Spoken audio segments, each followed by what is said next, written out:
മതി മതി. അപ്പൊ ഒന്നാമത്തെ വയ്ക്കാം.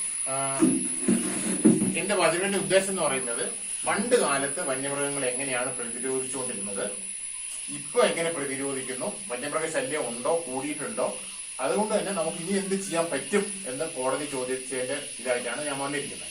ഓക്കെ. അപ്പൊ നിങ്ങൾ ഏത് സമുദായത്തിൽപ്പെട്ടവരാ? ഞങ്ങൾ കാട്ടുനായക സമുദായത്തിൽപ്പെട്ട എസ് കാട്ടുനായക വിഭാഗത്തിൽപ്പെടുന്ന ആൾക്കാരാണ്. ഈ കാട്ടുനായക വിഭാഗത്തിന്റെ പ്രത്യേകത എന്തൊക്കെയാ? ഞങ്ങൾ വനാന്തരങ്ങളിൽ താമസിച്ച് വനവിഭവങ്ങൾ ശേഖരിച്ച് അത് വിൽപ്പന നടത്തി ഉപജീവനത്തിനുള്ള ഇതൊക്കെ ചെയ്ത് വനത്തിൽ ഒരു സ്ഥലത്ത് എന്തെങ്കിലും അസുഖങ്ങളോ മറ്റോ ഒക്കെ കൂടി വരുമ്പോൾ അവിടുന്ന് ആ സ്ഥലം ഒഴിവാക്കി അടുത്ത സ്ഥലത്ത് പോയി കുടിയിൽ കെട്ടി താമസിക്കും.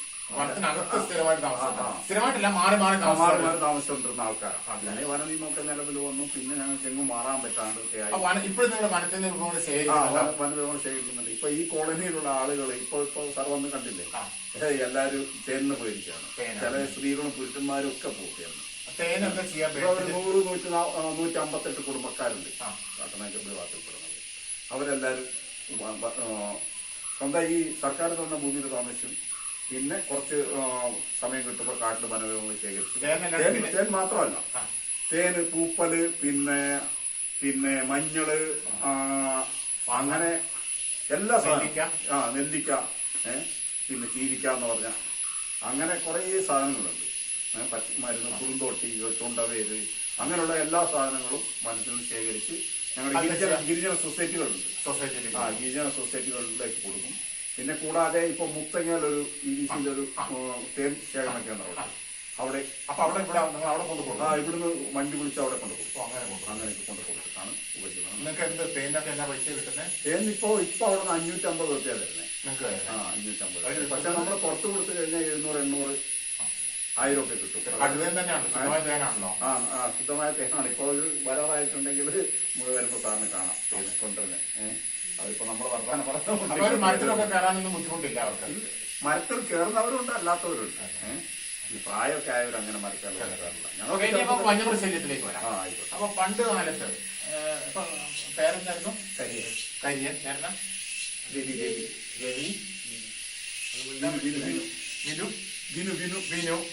എന്റെ പേര് അപ്പിപോളൻ. ഗിരിജ. അപ്പോ പണ്ട് കാലത്ത് എത്ര വയസ്സായി? പണ്ട് കാലത്ത് നിങ്ങൾ എങ്ങനെയാ, അല്ലെങ്കിൽ നിങ്ങളുടെ പൂർവികർ എങ്ങനെയാണ് വന്യമൃഗങ്ങളെ പ്രതിരോധിച്ചുകൊണ്ടിരുന്നത്? എന്റെ അറിവില് ഞങ്ങളുടെ ആൾക്കാര്, ഞാൻ ഒഴിവാക്കുന്നത് കുറെ കല്യാണമെന്നും പറയും. പണ്ട് ഞങ്ങൾ ഈ റാഗി, മുത്താരി എന്ന് പറയുന്ന സാധനം, നെല്ല്, മത്തൻ, അങ്ങനെയുള്ള ഇത് ഞങ്ങളുടെ ആവശ്യത്തിനുള്ളത് മാത്രം കൃഷി ചെയ്ത് ജീവിച്ചതെന്ന് പറയാം വനാന്തരങ്ങളിൽ. അപ്പോൾ അങ്ങനെ ജീവിച്ചിരുന്നപ്പോൾ ഇപ്പോ അതിന് വന്യമൃഗ ശല്യം ഒഴിവാക്കാൻ വേണ്ടി അന്ന് ഇങ്ങനെ മാനിന്റെ ശല്യമൊന്നും കാര്യമായിട്ടില്ല. ആനശല്യമാണ് മെയിൻ കൂടുതലുണ്ടായിരുന്നത്. അന്ന് ആനശല്യത്തിന് ഈ മരത്തേൽ മാടം കിട്ടും. മരത്തിന്റെ മേലെ ഏറുമാടം, അതായത് ആനയ്ക്ക് വന്ന് തള്ളിയാൽ പോകാത്ത ഇത് ഏറുമാടം കിട്ടും. ആ ഏറുമാടം കെട്ടി അടിയിൽ തീയൊക്കെ ഇട്ട് പിന്നെ 1-2 പേര് അതിനകത്ത് കിടക്കും. എന്നിട്ട് ഒറ്റ വെള്ളവും ഉണ്ടാക്കി. പിന്നെ നമ്മുടെ വില്ലു തെറ്റാരി ഉണ്ടാവും. മനുഷ്യരുടെ ഒച്ച കേട്ടാ ഓടുമെന്നാണ് പറയുന്നത്. അതിന് തെറ്റാരി നിങ്ങൾ ഉപയോഗിച്ചിരുന്നോ? തെറ്റാരി ഉണ്ടായിരുന്നു.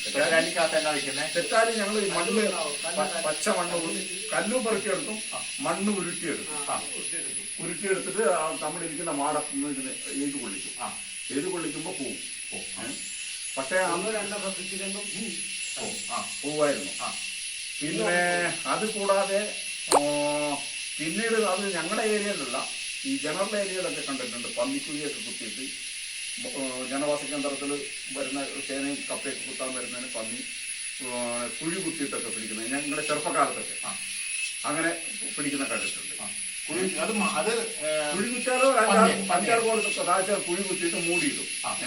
അതിനകത്ത് വേറെ ഒന്നുമില്ല. അപ്പൊ ഇത് മറ്റോ ഈ തിന്നിട്ട് കാട്ടിൽ പോകുന്ന സമയത്ത് ഓടി വന്നിട്ട് ഇതെല്ലാം കൂടി ഒരു വഴിക്ക വരും. അതിൽ കൊന്ന് അവർ കറിവെച്ചിരുന്നതായിരുന്നു അന്നത്തെ കാലത്ത്. നിങ്ങൾ അങ്ങനെ ചെയ്യില്ലായിരുന്നോ? ഇല്ല, ഞങ്ങളത് ചെയ്തിട്ടില്ല. പിന്നെ ഞങ്ങളുടെ ആൾക്കാർക്ക് ബില്ല് വന്നപ്പോ ഇപ്പഴല്ല, പണ്ട് നിങ്ങൾ പന്നി തിന്നില്ലായിരുന്നു? ഇന്നും അമ്പൊക്കെ ഉണ്ടായിരുന്നു. പന്നിയൊക്കെ തിന്നും. ഇപ്പൊ തിന്നും. അല്ല, പണ്ട് പക്ഷെ ഇപ്പൊ ഈ നിയമം മാറി വന്നിട്ട്, നിയമം നമ്മുടെ പറമ്പിൽ വന്നിട്ട് പോലും ഒരു കാച്ചല് ചേമ്പൊക്കെ കുത്തി പന്നി തിന്നാൽ അതിനൊന്നും എറിയാൻ പോലും പാടില്ല. എറിഞ്ഞു കഴിഞ്ഞാൽ തന്നെ ഒരു പോസ്റ്റുകാരിറങ്ങിയിട്ടുണ്ടെങ്കിൽ ഓടി വന്ന് നമ്മുടെ പേര് കേൾപ്പിക്കും, ഞങ്ങളെ പേടിപ്പിക്കുക, തല്ലുമൊക്കെ അടിക്കുകയൊക്കെ ചെയ്യും. അതുകൊണ്ട് തന്നെ പേടിച്ചിട്ട് അങ്ങനെയല്ല. കാട്ടുപന്നിയെ നമുക്ക് നമ്മുടെ അപേക്ഷ, പഞ്ചായത്ത് അപേക്ഷ ഇന്നലെ സാറേ ഞങ്ങൾ പത്രത്തിലൊക്കെ കണ്ടില്ലേ, പത്രമാധ്യമങ്ങളിലൊക്കെ വായിച്ചത് എങ്ങനെയാ, അത് പന്നി ശരിയുള്ളതാണോ അങ്ങനെയൊക്കെ നേരത്തെ ഒരു ഇത് അങ്ങനെ വന്നിരുന്നു, കൊലകാരൊക്കെ ഉണ്ടായിരുന്നു. പക്ഷെ ഞങ്ങൾക്ക് ഇത് ഇരുന്നുണ്ടല്ലോ, ഇത് വനവകാശ നിയമം കിട്ടില്ല. പഞ്ചായത്തിനൊന്നും അപേക്ഷ കൊടുത്തിട്ട് പഞ്ചായത്തൊന്നും തിരിഞ്ഞു നോക്കുന്നില്ല. പുൽപ്പള്ളി പഞ്ചായത്ത് ഞങ്ങളുടെ പൂതാടി പഞ്ചായത്താണ്. അപേക്ഷ കൊടുത്തിട്ട് മറ്റേ ഇത് വെടിവെക്കാൻ അറിയാവുന്നവരൊക്കെ വെക്കണമെന്നുണ്ടല്ലോ. പക്ഷെ ഇതുവരെ അതൊന്നും പഞ്ചായത്തൊന്നും ഒന്നും ചെയ്തിട്ടില്ല. പഞ്ചായത്തിനോട് ചോദിക്കുന്നതാ. കാരണം എനിക്ക് പെർമിഷൻ കിട്ടിയിട്ടുണ്ട്. എന്റെ വീട്ടിൽ വരുന്ന കാട്ടുപന്നിയെ കൈകാര്യം ചെയ്യാൻ എനിക്ക് പെർമിഷൻ ഉണ്ട്. സാറേ മോളെ എവിടേക്ക് ഞാൻ വേറൊരു കാര്യത്തിലാ സാറേ. എനിക്ക് 73 മോള് വരാം. മോളെ കൂട്ടേണ്ട സമയം. ഞാനിപ്പോ എന്താ ഇറങ്ങിയല്ലേ? ഞാനേ ഈ നമ്മുടെ കരിയണ്ണന്റെ വീടില്ലേ, രാജു ഗിരിജൊക്കെ സുജിന്റെ ഒക്കെ വീട്, അവിടെ ഒരു സാറ് വന്നിട്ടുണ്ട്. ആ സാറൊക്കെ ആയിട്ടൊരു കാര്യങ്ങൾ സംസാരിച്ചുകൊണ്ടിരിക്കുക. വരാം കേട്ടോ. അപ്പൊ പിന്നെ വേറെന്തൊക്കെയാ ചെയ്തുകൊണ്ടിരുന്നേ? അപ്പൊ മനസ്സിലായി. പിന്നെ എന്തൊക്കെയാ ചെയ്തുകൊണ്ടിരുന്നേ? എനിക്കൊന്ന് പോയാൽ പറ്റും. ഒരു കാര്യം കൂടെ ചോദിക്കട്ടെ. നമ്മുടെ വനത്തിന്റെ നിങ്ങൾ സ്ഥിരം വനത്തിൽ പോകാറുള്ളതല്ലേ? നമ്മുടെ വനത്തിന്റെ ക്വാളിറ്റി എങ്ങനെയുണ്ട്? വനത്തിന്റെ ക്വാളിറ്റി എന്ന് പറഞ്ഞു കഴിഞ്ഞാൽ, വനം പണ്ട് എല്ലാ വർഷം തീ കത്തിക്കാര്യങ്ങളൊക്കെ അങ്ങനെ വനം തെളിഞ്ഞ് കിടപ്പുണ്ടാവും. അപ്പോ ശരിക്കും പുല്ലും മൃഗങ്ങൾക്ക് തിന്നാനുള്ള തീറ്റ ഉണ്ടാവും. ഇന്ന് കാട് കത്തുന്നില്ല. വർഷങ്ങളോളായിട്ട് കാട് കത്താതെ കൊങ്ങണിക്കാടും ഈ തൊടലിമുള്ളും അതുപോലെ ചെയ്ത് കയറിയിട്ട് ഇതിന്റെ അടിയിൽ പുല്ലേ മുളയ്ക്കുന്നില്ല. ആനയ്ക്ക് പോലും ആനത്താരുണ്ട്. ആ ആനത്താര പോലും അതിന് പോകാൻ പറ്റാത്ത ഇതിൽ കാട് മൂടി കിടക്കുകയാണ്. അപ്പൊ അത് അവിടെ തിന്നാൻ കിട്ടുന്നില്ല. അതുകൊണ്ട് തന്നെയാണ് ഈ ജനവാസ കേന്ദ്രത്തിന്റെ ഞങ്ങള് ഇവിടുന്ന് വനങ്ങൾ ശേഖരിക്കാൻ ഇവിടെ നമ്മുടെ കേരളത്തിലെ കാട്ടില് നടന്നു കഴിഞ്ഞിട്ട് തേന്റെ ഒക്കെ അവസരം കഴിയുമ്പോൾ നമ്മൾ അപ്പുറം പോകും, അവരെ കാട്ടിൽ പോകും. അവിടെയൊക്കെ ഞങ്ങൾ ഒരു 10 ദിവസം പോയി കിടന്നിട്ട് ഒരു ആനനെ കണ്ടില്ല എന്നുള്ളതാണ്. ആന വരുന്നത് എങ്ങനെയാണെന്ന് വെച്ച് കഴിഞ്ഞാൽ, ഇവര് ഈ പോർച്ചുകാർ വണ്ടി കൊണ്ടിരുന്ന വഴി അവര് വീട്ടിൽ പോകാൻ വേണ്ടിട്ട് കാടൊക്കെ വെട്ടിച്ചടിച്ച ഒരു വഴിയുണ്ട്. അതിലൊക്കെ മാത്രമാണ് ആനയും ശ്രമിക്കുന്നത്. പുല്ലില്ല, തിന്നാനില്ല, സാനില്ല. വനത്തിന് മൂല്യശോഷണം അതുകൊണ്ട് തന്നെ ഞാൻ ഇവിടുന്ന് ഈ IFS പഠിച്ച് കുറച്ച് ആൾക്കാർ ഈ സ്വാമിനാഥ ഫൗണ്ടേഷൻ പറഞ്ഞു. അവര് ഈ മറ്റേ ഈ DF മുതൽ മേലേക്ക് ആവേണ്ട ആൾക്കാരാണ്. അവര് വന്നപ്പോ ഞാൻ പറഞ്ഞു, കാടിന്റെ സ്ഥിതി ഇതാണ്, നിങ്ങൾ ഒന്നെങ്കിൽ കാടിനെ രക്ഷിക്കണമെങ്കിൽ ഈ പണിക്കാരെ വിട്ടിട്ട് ഈ തൊഴിലുറപ്പ് പദ്ധതി പോലെ അല്ലെങ്കിൽ പണ്ട് കാടൊക്കെ തെളിക്കലുണ്ടായിരുന്നു, അതുപോലെ ആൾക്കാരെ വിട്ടിട്ട് ആ കാട് വെട്ടി ഇതാക്കിയിട്ട്, കാട് വെട്ടിന്ന് പറഞ്ഞാൽ എല്ലാം വെട്ടണം എന്നല്ല പറയും. ഈ കൊമ്പിളിക്കാട്, ഈ കൊടലിനുള്ളൊക്കെ ഈ കാടിന് പറ്റാത്ത ചെടികളുണ്ട്, അത് വെട്ടി നശിപ്പിച്ച് അതിന്റെ വേരടക്ക പിന്തുക. അല്ലെങ്കിൽ എന്ത് ചെയ്യണം, ഇവർക്ക് ഇഷ്ടംപോലെ പോസ്റ്റുകാരുണ്ടല്ലോ, അവര് വളഞ്ഞു നിന്നിട്ട് ഒരു ബൗണ്ടറി ഒക്കെ ഉണ്ടാക്കിയിട്ട് ഒരു ഇത്ര സ്ഥലം മരത്തിനോ മറ്റുള്ളതിനോ നാശനഷ്ടം ഇല്ലാത്ത രീതിയിൽ കത്തിക്കാൻ അങ്ങനെ കത്തിച്ചിട്ടുണ്ടെങ്കിൽ സുഖമായിട്ട് മുളയ്ക്കും, പുല്ലൊക്കെ ഉണ്ടാവും. ഇതങ്ങനല്ല, ഈ ഭാഗത്ത് മാത്രം ആന. ഞങ്ങൾ ഇപ്പൊ പോയാലും ഇപ്പൊ കാട്ടിൽ നിന്ന് വന്നിട്ടുണ്ട്. അവരോട് ചോദിച്ചാൽ അത് ഈ സൈഡിലാണ് ആന, ഉള്ളിൽ ആനയില്ല. ഇതാണ് ഇപ്പൊ കൊണ്ടുവന്ന അതിലെ കയറിയതാ. ഇതാണ് മുഴുവൻ. അത് ഈ ചവച്ചിട്ട് ഇതിന്റെ മെഴുകെടുത്ത് കളയണം. ഇപ്പൊ തിന്നുന്നില്ല, ഇപ്പൊ തിന്നു കഴിഞ്ഞാൽ എനിക്ക് ടേസ്റ്റ് ചെയ്യാം, നോക്കട്ടെ, ചോദിച്ചോണം. പിന്നെ ഇപ്പൊ വന്യമൃഗങ്ങൾ എന്തൊക്കെ വന്യമൃഗങ്ങളാണ് പുറത്തേക്ക് ഇറങ്ങുന്നേ?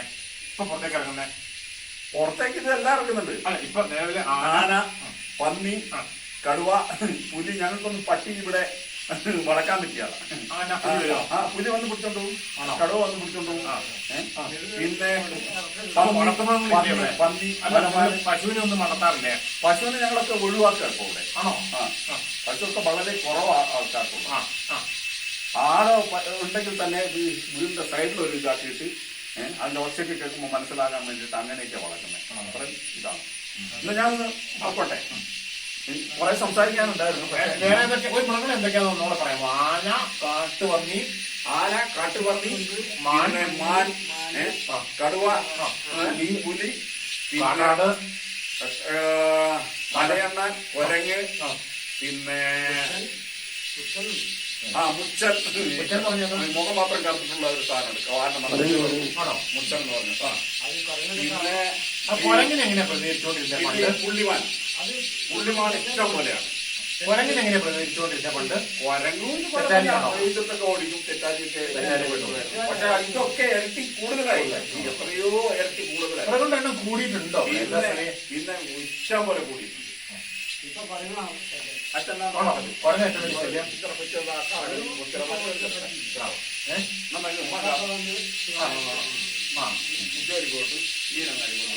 അപ്പൊ ഇതുണ്ടോ? ഇതിന്റെ ശല്യം ഉണ്ടോ? ഞാൻ അന്ന് പോകണം. ഇതിന്റെ ശല്യം ഉണ്ടോ? മലയണ്ണാന്റെ ശല്യം ഉണ്ടോ അവിടെ? എവിടെ? ഓ, അതിലുണ്ടല്ലേ.